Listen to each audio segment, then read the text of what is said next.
case. Don't let this fool you. The Raiders are not a good football team. Don't let this fool you.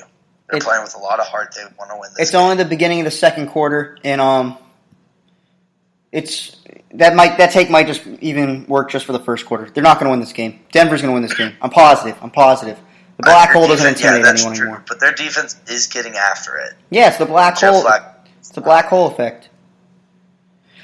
And when you go against Joe Flacco and this pitiful offense, it's not too hard. All right, let's jump into. We didn't have Thursday night football. We didn't talk about Thursday night football. We'll start there. We'll go in order. Matt, Mitchell Trubisky's terrible. It's week 1. We're going to overreact to everything. Mitchell Trubisky's probably the worst quarterback in the NFL. I'm going to try to take the underreaction. Can we actually I want to do one thing for this show. After every game, I want to have us make one overreaction. 1 week 1 overreaction for each team. Can you make the overreaction and I'll make the okay. underreaction? Like, no, you're fine. Okay. I'll try to. My overreaction: the Packers are going to win the division, and Mitchell Trubisky is the worst quarterback in the NFL. Okay. Look, my thing is, let's be honest with you. Mm-hmm. Mitchell Trubisky, most games, you could probably win most games just by that defense. Aaron Rodgers is one of the greatest quarterbacks of all time, and he only put up 10 points, and really the only touchdown came off of a kind of fluky series. You might just need Mitchell Trubisky to get you 2 field goals, get you to the other side of the 50. I don't know if he can do that. And really, if your defense creates one of those takeaways, maybe he only needs to do it once, and you win the game. I don't know if Mitchell Trubisky can get you 6 points in a game. And it doesn't help when the Bears are running the ball for, 30 total yards? 40 total yards? Everyone's hyping up this David Montgomery kid. This is Chicago Bears football for you, though. They're going to hype up everybody. They're saying they just want to believe they have a quarterback. They've never had a quarterback in Chicago. I bought into it, too. They've never had a quarterback in Chicago. I think they really wanted just to have one quarterback. They had 1 year of Jim McMahon, and that's about it.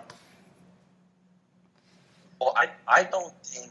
Okay, it looks bad because then they take Trubisky right before Deshaun Watson and Patrick Mahomes. Yeah. So it looks bad. It is bad. I think Trubisky... I don't think he's not going to win you any games. But I think he's a... This will be his worst game this season, I think. I hope so. If it's not, they're in for a long season. Their defense can't do much more. They held Aaron Rodgers to 10 points.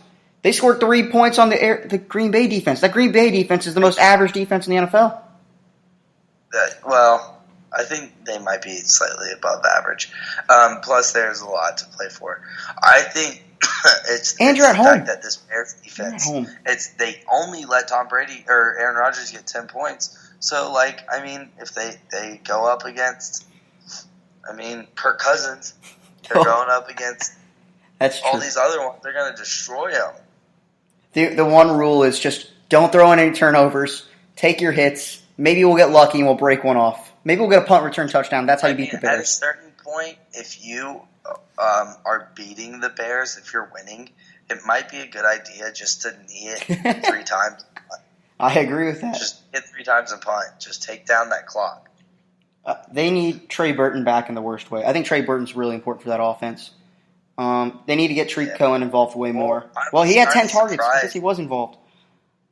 I was surprised that Matt Nagy didn't have a little bit more dialed up. I think a lot of it is Trubisky. But, yeah. When Taylor Gabriel looks like your best receiver, you're probably in trouble.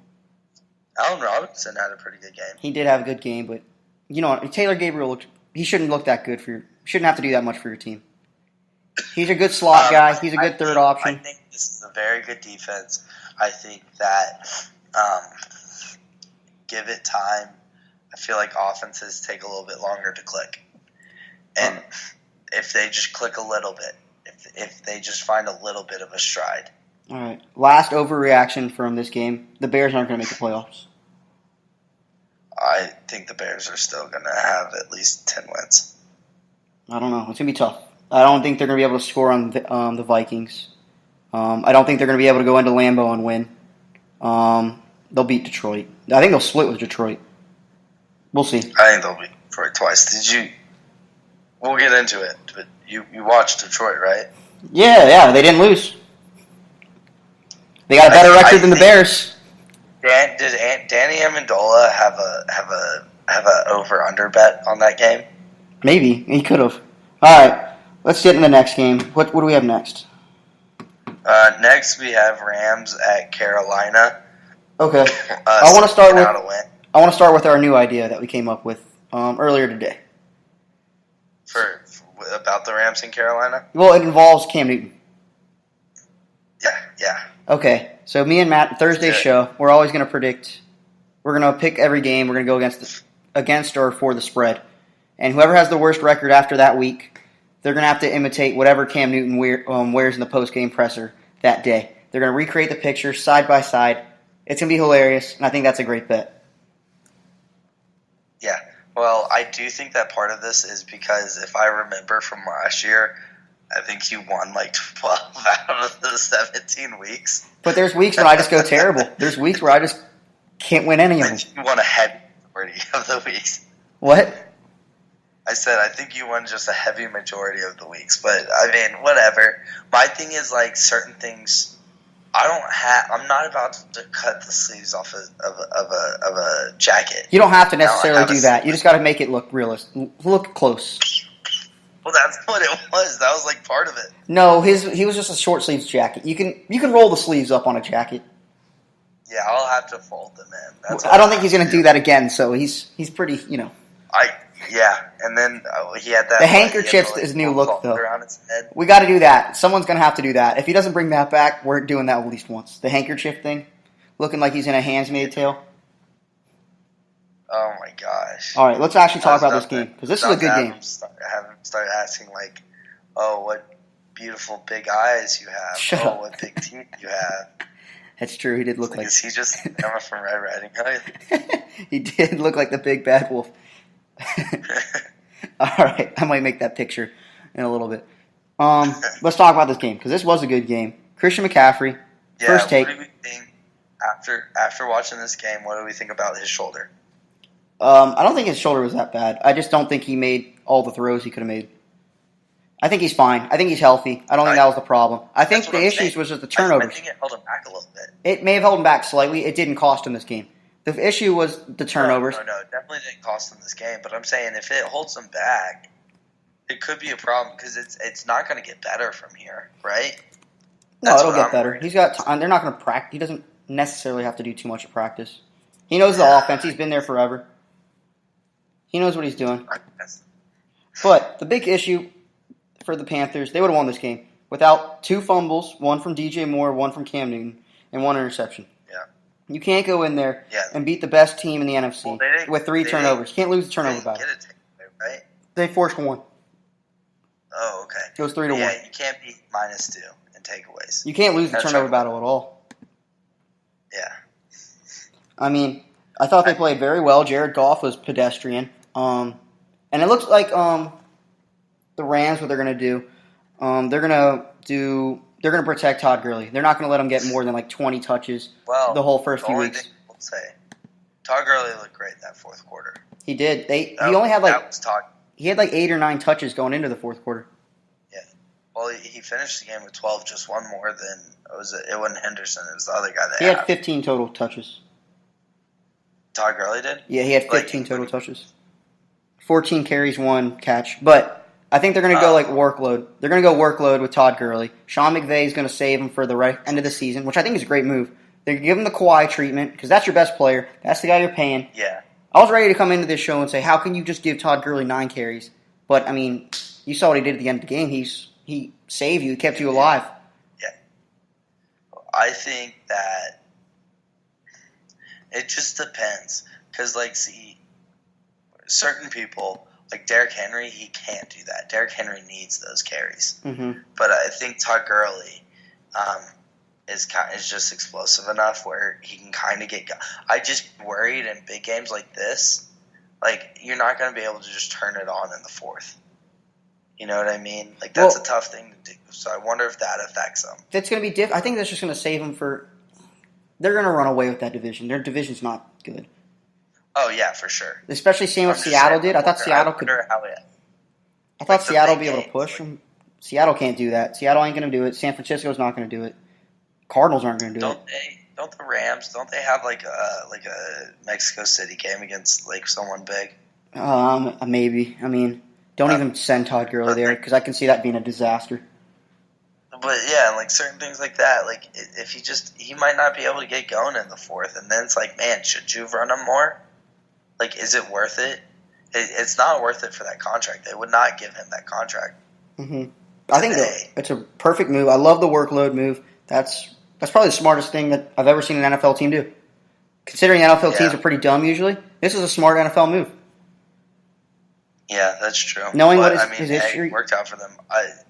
Is this Goff? Is this a regression? Yeah, he's not. I think he just had an amazing last year. There's no way he can repeat that ever again. He's never reached those heights. Are we ready to say that was his best year? Yeah, I'm ready to say it. That could be our week one overreaction, but I had that feeling the whole time. For him. What's that? Right? Isn't this year 4 for him, or is this... It's year 3 or 4. Yeah, I'm pretty sure it's year 4 because he just did the extension. Mm-hmm. So, I mean, it's still early, but yeah, it'll be interesting. Yeah, I mean, he's got so many weapons around him. It's hard for him not. I mean, he's a game manager. He's a good game manager. Yeah, you know what though? Like watching this game, it was like, oh yeah, Cooper Kupp is super important to this team. Mm-hmm. He might be their most important offensive player, truly. I mean, we know Gurley is so, everything that he does. Yeah, Cooper Kupp just opened up that whole offense. He does. That's when they were at their peak before he got hurt. Yeah. Okay. But who do the Rams have next, do you know? I don't know. But I do know that Eric Weddle's a warrior. Did you see that kick he took to the head, the hurdle? Yeah. It was brutal. I can't believe he stayed in the game after that. That was definitely one of those, it's like, oh yeah, that guy's been, that guy, he's a fighter. And bow out. Mm-hmm. Anyway, I got one overreaction, I guess, for this week. 2. I got 2 for the Panthers. Panthers are going to be a playoff team. And I think Christian McCaffrey is a dark horse to win the MVP. I don't think that's an overreaction. How many touches do you think Christian McCaffrey is going to get? The whole year? I have no idea. But I know he went over for 209 total yards this week. And if they make the playoffs, I think he's the MVP of the league. He might have 500 touches. He'll have over 500. He's going to have a lot of touches. He's so good. He's legitimately their best runner and their best receiver. I really do also, I know DJ Moore had that real big, that dumb fumble that sucks, but that Christian McCaffrey, DJ Moore, I think is some of the most talent that Cam Newton's had around him. DJ Moore's a good player. He's a good player. Rams Saints next week. Yeah, I just saw that. Rams Saints. That's going to be so. That's the type of thing is can they get Gurley going to be able to compete with a late Saints offense or whatever? That's true. It's going to be more effective earlier in the game. I don't think the Saints actually have a chance next week. I think that offensive line is just going to get beat by Aaron Donald. I don't see it happening. Yeah, I mean they clearly miss Max Unger. Mm-hmm. But that's still a good offensive line. I mean, they held J.J. Watt pretty much useless. They did hold J.J. Watt. Until the 4th. J.J. Watt didn't do a single thing until the 4th. Well, I think that Texans' defensive line is going to take a regression, especially with losing Jadeveon. Well, what's his name? McKinley was killing it today, who replaced Jadeveon Clowney. He was absolutely killing it today and getting after it. And they made Breeze uncomfortable the whole first half. I agree with that. But if I'm the Texans, I'm wow, I'm glad I didn't pay Clowney. I mean, they should have gotten more for him, but glad they didn't pay him. Yeah, they should have got way more for him. All right, let's do the next one. Who we got? Who's next? Yeah. Atlanta, Minnesota is who I got next. Oof. Do you want to talk about this? This is the most disappointing. This is the most disappointing game for a team, I think, all week. It's one of them. I think this is second most disappointing. It's either the Bears or the Falcons. Oh, I was going to say Seattle. Seattle at least won. Seattle. Not Seattle. Steelers. You don't expect the Steelers weren't. shouldn't have won. I guess the Falcons weren't expected to win by Vegas, but let's talk about it. Steelers were about to